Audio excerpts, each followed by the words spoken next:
Hey everybody, we're going live with Jennifer. Pleased to meet you.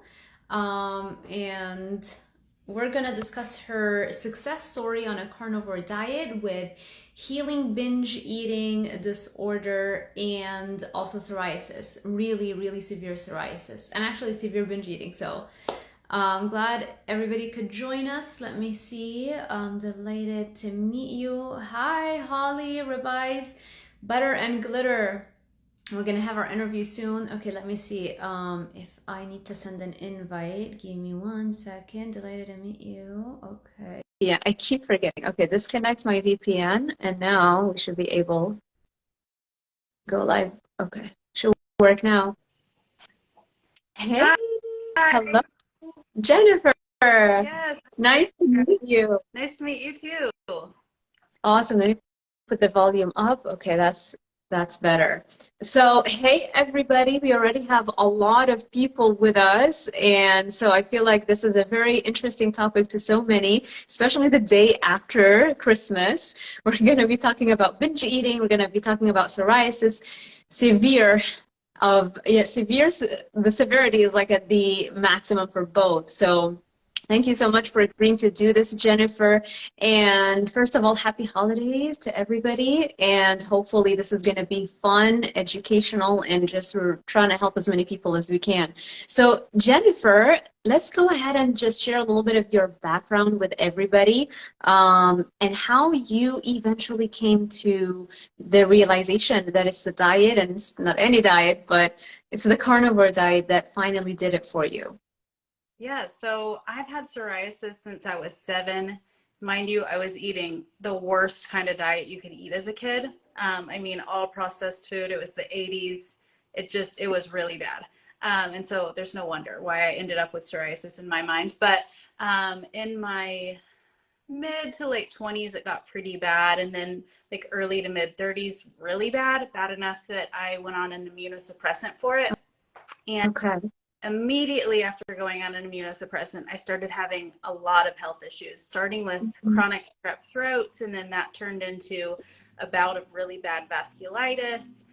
And then a few months Vasculitis. after that, yeah, I had leukocytoclastic vasculitis, which was a lot of the pictures you've seen on my Instagram are vasculitis. Well, that finally kind of went away. And then a few months later, I had the worst psoriasis I've ever had, still on an immunosuppressant, even. And so during that time, when my psoriasis was getting really, really bad, it's like I couldn't eat anything. Well, in my mind, I couldn't eat anything, or my skin would just be burning and itching and so bad. And I was just going to my primary doctor, my dermatologist, all these doctors, just desperate, and nobody could really help. And finally, I just didn't eat for like 3 days at a time, and my skin finally felt better. I mean, it didn't look better, but it felt better. And so when I told them that, hey, I haven't eaten in 3 days, they started to take me a little bit more seriously of, okay, maybe this really is something to do with your diet. Mhm. Though they didn't offer much help. Yeah. But at that point, I went to a naturopath, and his nutritionist is who told me about the carnivore diet.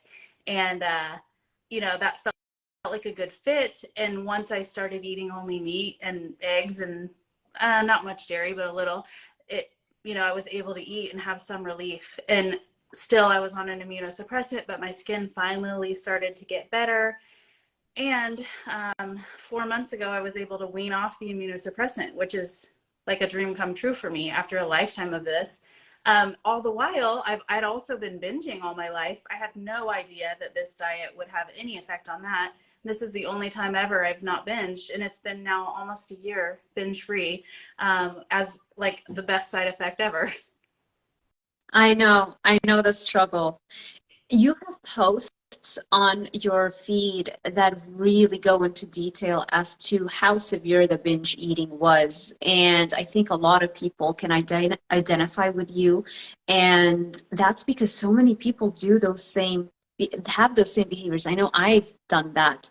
And we're so embarrassed to share just how much food we can eat, especially very sweet, carb-rich foods. And so, like, most people, like their public kind of facade, you would never know what they're struggling with, you know, until somebody chooses to share that side of their life. So thank you for sharing that, and I highly urge everybody to go check your Instagram profile and read in the top few posts where you go into exactly how many donuts you would have in one day, plus like the Dairy Queen stuff, and all in one day, you know. And I know that struggle. So addiction is very, very real. It's embarrassing, humiliating, and it robs you of everything else in life, literally.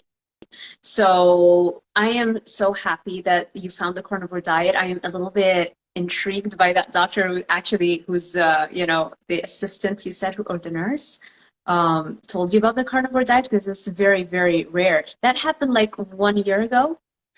So when I very first learned about it was about 2 years ago, actually.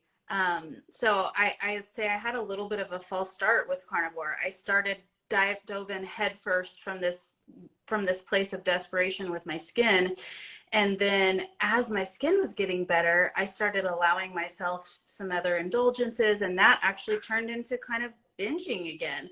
And so I completely stopped carnivore. And then February of 2022 is when I was like, what am I doing? When I was carnivore, that was when I felt the very best. And I want to get off medication, and I'm still having a little bit of breakthrough with my skin conditions because I'm not eating well. And so that's when I kind of changed my mind frame from, I want to do carnivore for a little while and see what I can add back to, I actually just want to be a carnivore. I'm not going to cheat. That's over for me. And changing my mind to that really changed everything and made it natural, not a struggle at all. And would you say that the binge eating, like how would you describe your experience with binge eating before versus after carnivore in detail? Sure. So before I was a carnivore, I was always this mixture of like confident that this thing I'm trying now is the new thing that's going to keep me from binging. 50% that and 50% there's nothing I can do. I'm just always going to be a binge eater. My brain is just broken. This is just how I am. It's like this weird fluctuation between those two things. But I would start out every morning like, today's the day. I'm going to eat well. I'm going to exercise. I'm going to have this perfect body that I want, blah, blah, blah. And maybe I would make it through breakfast. And then at lunch, somebody would have brought in cookies to work. And I would say, well, I've been really good for 3 days, so I'm gonna just have one cookie. And I'd have one cookie, and it's like immediately I'm on some kind of crazy drug.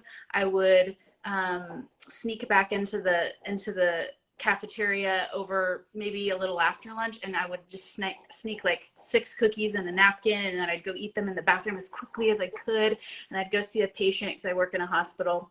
And then I would sneak out to the vending machine and get some M&Ms or whatever. And then maybe I'd make it through the rest of my workday with just that. But then on the way home, I would just be so excited to stop at a couple fast food places, maybe a grocery store, head of the pastry aisle. I mean, I would spend $30, $40 on junk food, and I would go home and I would so excitedly start eating it. But pretty quickly, 10 minutes into that, you feel like the worst. You feel physically sick. You feel so ashamed of yourself. But you also feel like, well, this is what I've done all evening, so I'm definitely not going to do anything productive. I'm not going to see anybody for sure. And also, like, I feel like I need to punish myself a little. I need to finish this food that I spent all this money on because tomorrow I need to start again. Yeah. And so it was this like depths of despair. It was crazy. Just even thinking about it now, I haven't felt that in so long, but it still feels really intense just talking about it. And so once I became a carnivore and stuck with it, I don't even have those urges for the first cookie anymore. So when I don't have an urge to start a binge, you just don't have that cascade anymore. So it's such a free feeling now. I mean, I can be around cookies and I can be around ice cream, and none of that is even a trigger. Now, I don't know, to be honest, if I took a bite, I don't know what would happen, but I just won't. And now I can avoid it. Fantastic. And I think the thing that we don't realize is the loss of productivity when all you're thinking about is like once you have that taste in your mouth, all you're thinking about what else are you going to eat today and how are you going to handle that. And it's just always thinking about food and what food options you're going to have. And all of that is taking away time and effort that you could instead be investing in so many other areas of your life. Yeah, it really affected my relationships, you know, with my friends, with my boyfriends at the time, with my patients at work. I mean, I was so distractible and I didn't want to be around any of those people because I wanted to be alone where I could binge in secret. Yeah. How often would you say you binged?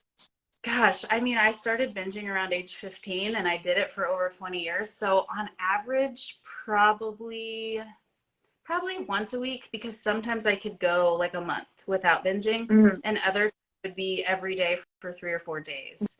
So Right. that's just kind of my best guess on an average. How did that affect your weight?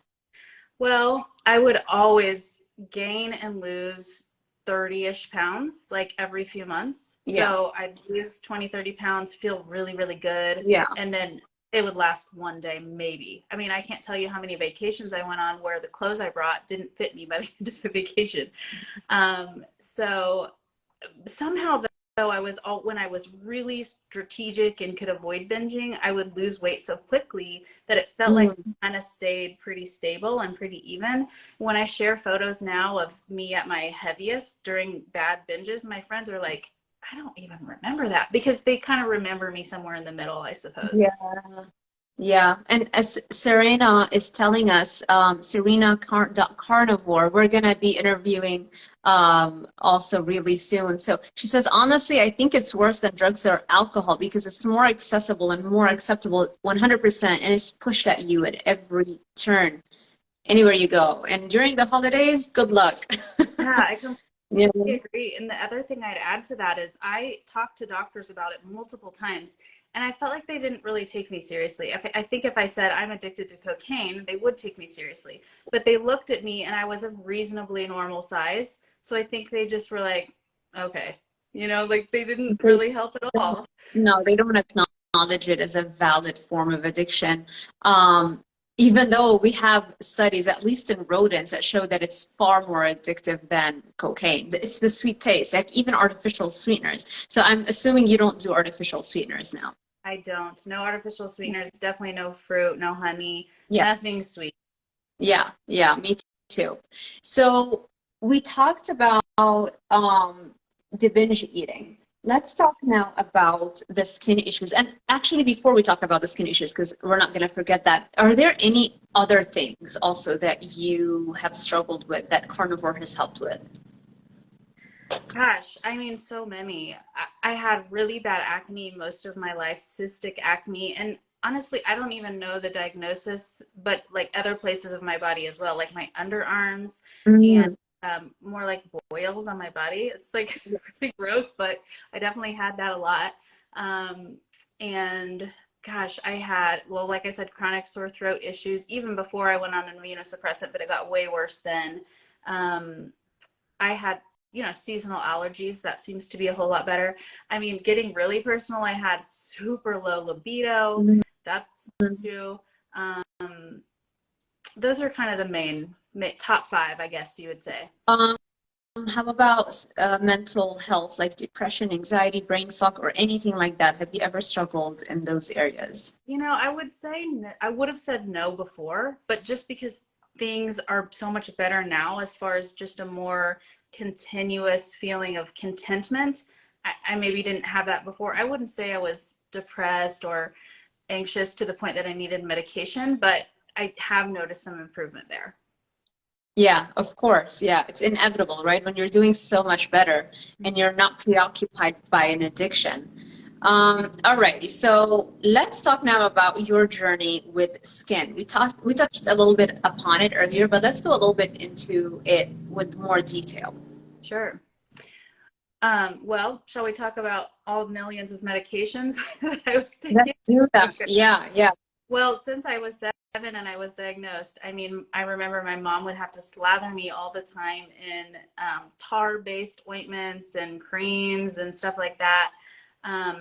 I started tanning at a very young age because the dermatologist said that would help. And so around 5th grade, I was going to a tanning bed. And it did help, but as I got older, it just wasn't enough. And I think I probably was eating worse as I got older because I was binging. I wasn't binging as a 10-year-old. And so then in my early 30s was when I went on my first oral pill. And it did clear up my skin completely. That was the first time I'd ever had clear skin because I'd always had, I don't know, like 100 spots interspersed around my body and always bad on my arms and elbows. In fact, in high school PE or maybe middle school, I remember wearing pantyhose under my gym shorts because I was so embarrassed. My legs looked so bad. It's humiliating. But yeah, so oral pill in the early 30s that cleared up my skin for about 3 months, and then it completely came back. But that's when I'd had a little taste of what it was like to have clear skin. So I was willing to try some immunosuppressant injections that my dermatologist had suggested. And so that's when I went on the injection. Again, completely clear skin. I thought, this is a miracle. And within 1 month, I had the worst sore throat I've ever had. I went to the doctor. They said it was just viral, nothing going on. But I had that sore throat for 6 months. And then 6 months later, I got tested again and I had a severe strep throat. I went on multiple different antibiotics because nothing would clear up the strep. And during this time of being treated with all these antibiotics is when I started by having a bloody nose, couple bloody noses in a day. And then I started having what looked like little petechiae, like little blood spots on my ankles. So my ENT was really concerned about the bloody nose and the petechiae and thought I may have something going on. So I had to go to the ED and get all these tests. They thought I might have a tick-borne illness. They thought, honestly, I had Rocky Mountain spotted fever. So they started treating me for that. Well, within 5 days, my whole body was covered. And I thought, I am allergic to these antibiotics, and if I take one more dose, I'm gonna die. I was so sure. I wrote up an email to my mom with all my passwords and all my financial stuff because I thought I was gonna die. This is so silly now, and I'm sure for a listener it seems a little over the top, but I was convinced. So I went to the emergency department at the hospital I worked at, where they had to take me seriously because I work here. And they ended up doing a skin biopsy, and it turned out it was vasculitis, but I had to stay in the hospital for 3 days because the strep was so bad. I had to go on IV ertapenem for 3 days to clear it up. I mean, it was so bad. So all the while, I'm still on an immunosuppressant injection for my psoriasis. It was an interleukin 17 inhibitor. Sorry for all the medical details here, but for people who actually have psoriasis, they may appreciate this. And so a few months later, the vasculitis had slowly cleared up over time with just a million creams. But it would flare up especially if I had sugar and alcohol. So, sometimes people say, well, if you just gave up processed foods, your skin would probably be fine. You don't need to be a carnivore. But I could not give up those things until I was a carnivore because I couldn't stop binging. And I actually think the vegetables played a role too, but I cannot prove that. So anyway, fast forward 6 months later or so, worst psoriasis ever, like I mentioned, still on the immunosuppressant. And then when I started carnivore that first time, my skin got a lot better. And also I was still on the immunosuppressant. So I imagine that was helping. And so I was scared to go off of it because I didn't want to start this whole thing again. It had been such a traumatic experience. And so, it's been hard. I still feel a little anxious about it. Like, I've been off of it now for over 3 months, which means that it's all out of my system. And every little itch, I'm like, do I have a spot? Oh, I don't. But I'm still there. I'm still kind of working through this a little bit.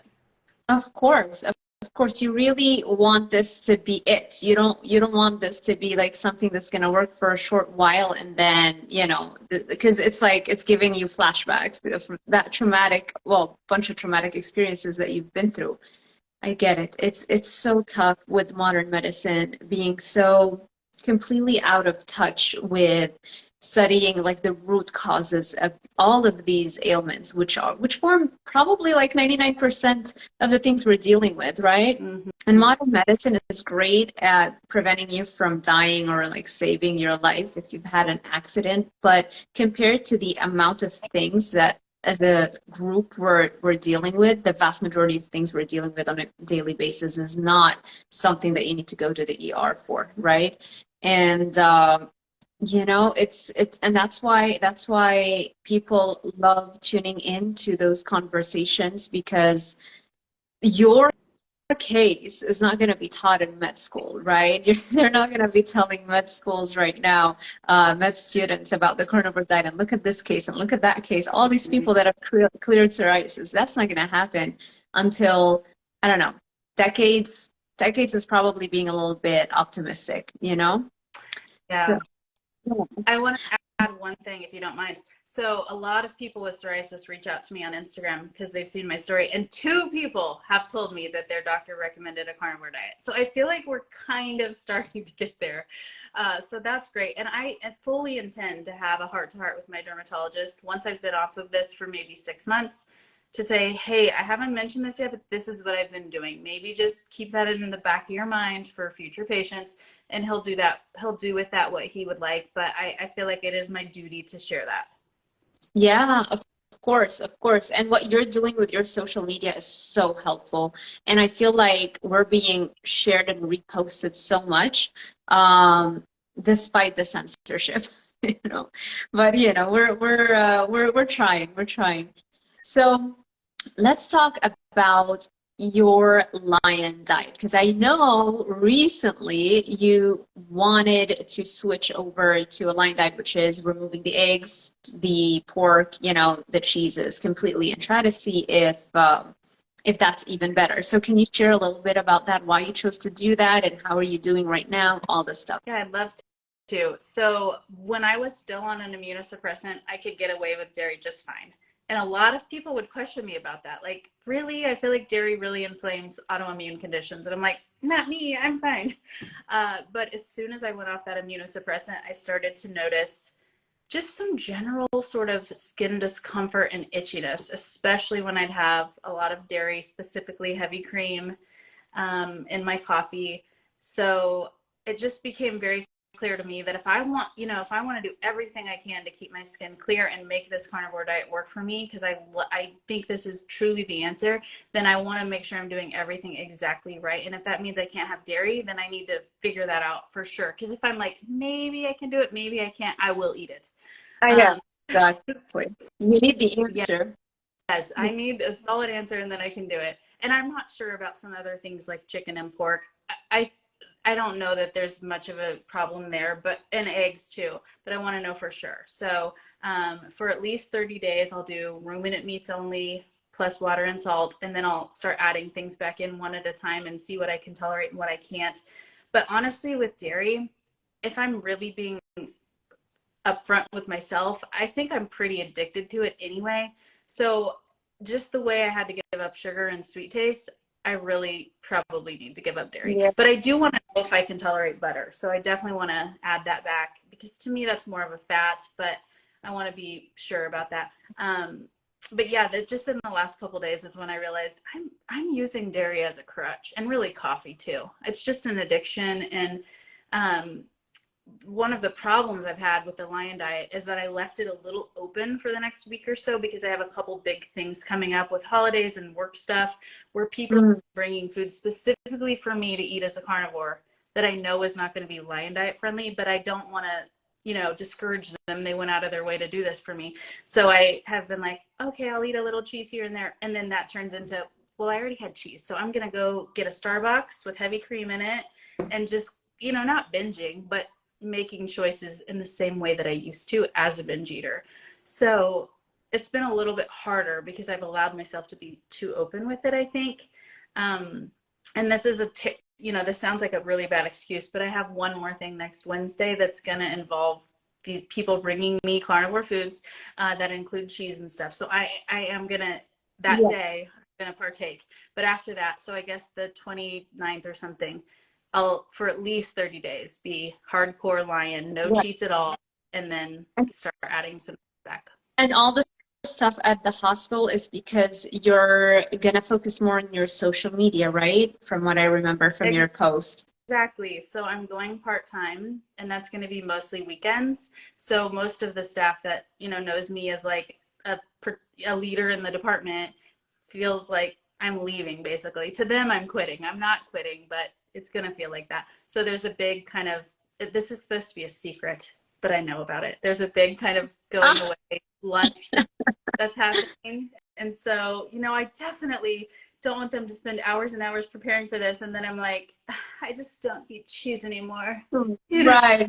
I get it. No, I understand. And it's like, you know what? This has been working for the most part. And yeah, it's great that you're making this decision to do the Lion diet for at least 30 days, but it can wait a couple of weeks. It's not the end of the world, Yes, and I think it's been helpful. This struggle leading up to it has been helpful for me to see how much I'm struggling and how I actually am looking forward to a little bit more constraint to feel better about it. And whenever I go with several days, just purely Lion, I feel so good. Right. So it's much like how I went carnivore before and then failed. And then I learned so much from that it made me more successful when I actually tried again. I think I almost have to be hurt to really succeed at something. I have to be hurt first. Right. I feel like that's the biggest teacher for humans. Unfortunately, pain is far more effective at teaching us lessons than pleasure, so that's great. What is it? So are you a nurse? I'm a physical therapist in a hospital. Oh, okay. So that's very similar to my field. When I did my PhD, it was in exercise physiology, but we would take a lot of same courses with like the physical therapy students. So that's very cool. So you're gonna be there so you're gonna be there only Saturdays and Sundays. Yes, and a little bit during the week, but not much. Not much. Okay.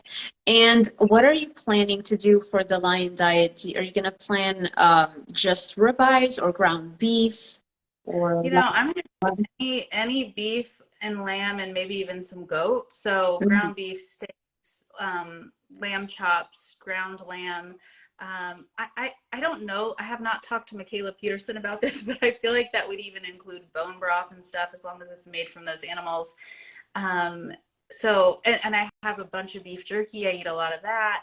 Kind of like the ground beef bars with just ground beef and added fat, not just animal fat.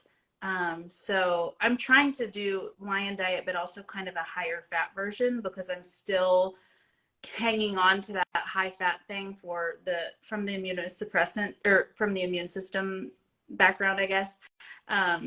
According to Dr. Boz, if you're in ketosis, it's supportive to your immune system. So I'm still kind of hanging on to that for a little while longer. So here's what I can tell you about me. I guess I'll do like 70% fat, and I am in ketosis at like almost all day. So sometimes we feel like we might need to go like really, really high fat, but if we're not testing, I think it's a good idea to just test and see, because you might be in ketosis even if you don't have to like force yourself to go even higher fat. You know what I mean? Yes. So I do test, and I can get away with about 70% as well. Anything less than that, and I'm in a lower level of ketosis. And I'm not even sure that I need to be in ketosis all the time, but just in case, it's like I want to do that for now.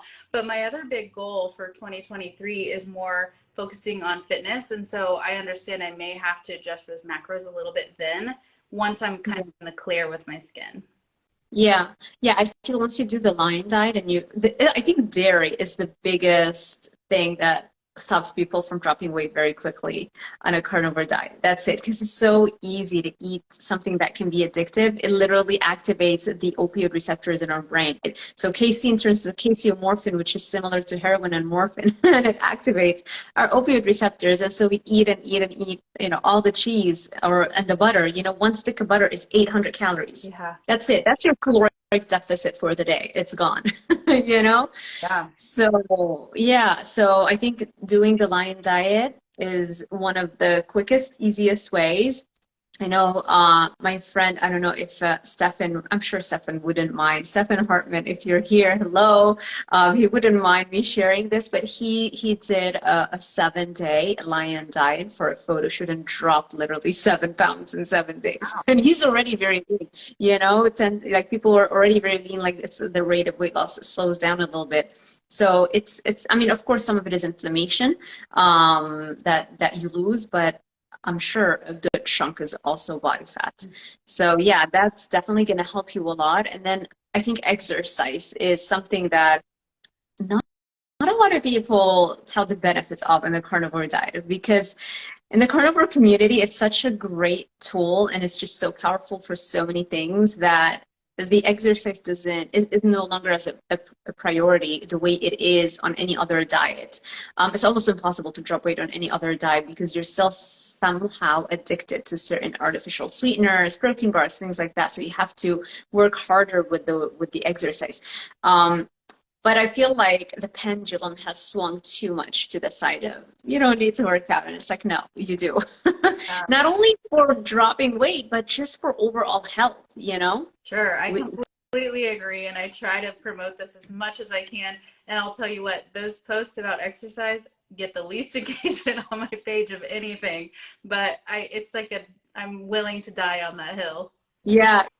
Yeah, I saw some of you doing abs. I saw it this morning. I was checking it out. That was super cool. Yeah, we do need to move. We need to, you know, run, walk, get our steps in. And I mean, at the very least, get your steps in, but I think it's even more important that we set a structured exercise program with progressive overload. So if you started jogging, the goal should always be to be able to run and then run faster and faster, you know, and then you add also strength training because those are two super important things. You can't just do cardio and not also lift weights. And you need to be able to go to the gym every time, be able to lift heavier and heavier. Like that should be the goal. Otherwise, you're staying put, you know? And if you're staying put with your fitness level, you're still aging over time. And so the rate of aging now is going to exceed the rate of you getting stronger. And that's not what we want. We want the reverse to happen. Yeah. You're preaching to the choir. Yeah, that's right. So what else? Let's see. So we talked about everything that you've struggled with, and I am so happy that it came from your doctor, because I feel like maybe if it didn't come from your doctor, it would have been difficult for a lot of people to find this way of eating. Not everybody is like a Googler, you know? Sure, I never would have heard of this. So it was actually the nutritionist in my naturopath's office. And honestly, I think I just caught her at the right time because she had learned about the carnivore diet and was kind of trialing it herself. And so she told me about it. You know, if I had been there 1 week earlier or 1 week later, I don't know if she would have mentioned it. But I live in a kind of a hippie-ish town, it's Lawrence, Kansas is where I live. There's a college here, and it's just weird here. Kind of like Austin is weird in Texas. Lawrence is a little weird in Kansas. So Right. if I was going to hear about the diet anywhere, it would be here. But once she told me about it, I just went and looked on social media and Google and stuff, and I found Kelly Hogan and Michaela Peterson, and just really resonated with those two so much that it felt like this is probably exactly what I need, even though it's crazy. Look at them, you know, especially Michaela, her rheumatoid arthritis and stuff. It's basically the same thing I have going on, just a different expression of an autoimmune issue. Yeah. How are your family members, your friends, how did they take that message? How is it with people around you? You know, with my family, they are all so very unhealthy. You know, it's the household I grew up in, and they still eat that way. So to them, no matter what I'm doing, I'm always the healthy. So they, you know, they're fine with it. They think it's crazy and they would never do it, but they don't think it's unhealthy, just like they didn't think it was unhealthy when I was plant-based. They think it's all just healthy choices. Jen is healthy. My friends, you know, they saw me at my worst with my skin. So they tease me a little about it, but they are so very supportive. Again, they don't want to do it, but actually a couple have kind of made some changes based on what they're seeing with me, not going carnivore, but just maybe increasing meat in their diet or something like that. And like I said, you know, they're going to be throwing me a party of all meat next week. So they're so very supportive. The one person that was a struggle was my boyfriend at the time when I first went carnivore. Because, you know, he was used to his girlfriend eating all the junk and drinking alcohol with him. And then also dealing with my skin. You know, it was like, that was not, he was not prepared for any of that. And then suddenly I'm sitting next to him eating a rare steak, and you know, he just couldn't handle it. It was really difficult. And, you know, we're not dating anymore. That's not exactly why, but I suppose that's probably part of the reason. And so, and now everyone I've dated since, you know, I've kind of led with that. So they know that from the beginning. And so it really hasn't been an issue. Yeah, yeah, it's hard when somebody quits an addiction and the other person isn't ready to do that, because now the fact that you're no longer addicted to food literally just puts the highlight on him and his addiction and the fact that he's not willing to quit that. And I know, I get it, it's hard. It is. If you don't have a strong reason, like for you, that's a very huge reason, dealing with your skin every single day. That's a big reason. The binge eating, that's a big reason. I feel, do you think that the skin issue is a bigger reason than the binge eating, I feel? Hey, Courtney. Yes, it was a bigger reason. Oh, hi, Courtney. The skin was definitely a bigger reason, and it was absolutely the reason I started. I had no idea it would even help with the binging, so that was never a reason. Yeah. But now, gosh, I'd almost say now the thing that would keep me from eating a bite of ice cream is the binging, because I'm pretty sure it would create, if not some actual binging, it would create so many urges I don't want to deal with. Probably one bite of ice cream would not make my skin flare up. So the skin was the gateway, but the binging is the thing that kind of keeps me on the straight and narrow. Yeah, it's funny that I see this a lot, that it's rarely the binge eating or the sugar addiction that pushes people to the lion diet or the carnivore diet. And I feel that's because on some level, we're still not 100% convinced that sugar is that addictive. But once we embrace the carnivore, the lion diet, and we feel free and we're like, yes, this is amazing, it's very easy for us to look at our addicted past and be like, wow, I was so addicted back then. And like, then you really believe it later. But it's very rare for people to do that just driven by the binge eating or being overweight, because I feel a lot of people, when they grow up with binge eating, like as a teenager, you're growing up being a binge eater and maybe a little bit overweight, it's like it becomes part of your identity, as opposed to when something happens like later on, it's like from day to day, it's a new thing you have to deal with. You're like, no, I don't want to get used to this new standard. Whereas the other thing is like you gotten used to that standard. You know what I mean? Yes, I do. It's like, you know, putting the frog in the cool water and making it boil slowly versus dumping it right in the boiling water. No, I completely agree. And had my skin not gotten so bad, I probably also wouldn't have gone down this road, because I was used to living with it for 25 years, 30 years. And it wasn't good. I didn't like it. I was constantly covering myself, and it was embarrassing, but it wasn't so life altering that I couldn't even wear clothes without being in pain, or couldn't sleep at night because I couldn't stop scratching. You know, it wasn't that bad. When it got that bad, it was like, I will do anything. And so that's how I got here. Yeah, exactly. Well, I hope that your message inspires people and eventually inspires your family members, although I know it's almost always when their health breaks down that it has to come from within. It's very difficult for us to just convince people by just telling them stop eating everything. Yeah. And it only be like it's a shock, you know. It is a huge shock to everybody. So I get it. Do you feel like there is an important element that we missed or we didn't talk about?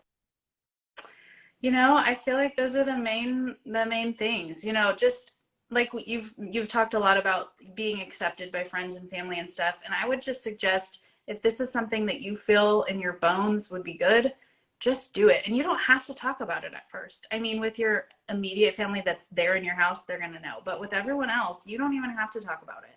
And then once you're feeling good and you're prepared and you're ready, then talk about it all you want. Because once you have results, people can't really argue with those results. But at the very beginning, it's really hard to hear, you're going to have a heart attack. What about your cholesterol? You know, it's hard to hear that at first until you're convinced yourself. Yeah, 100%. Okay, well, thank you so much, Jennifer. This has been so great, you know, just connecting with you. This is the first time. And thank you all for tuning in. I am going to save it and I'm going to post this on my YouTube channel. So for people on YouTube, if they want to connect with you, where are the places that they can find you? Yeah, so I'm on Instagram, YouTube, and TikTok. They're all Delighted to Meet You, MEAT. Fantastic. I will also make sure that I link them in the description box below. Other than that, thank you so much, Jennifer. I hope we do more lives in the future, and I hope that the Lion Diet works even better. So I'll make sure I keep an eye out for all of the updates. And yeah, that's it. Happy holidays, everyone. Happy holidays again, Jennifer. Thank you all. If you like this video, YouTubers, make sure you give this video a thumbs up, subscribe, and hit that little notification bell icon so YouTube alerts you every time I post a new video. Thank you all for watching, and I will see you in the next one. Bye. Bye.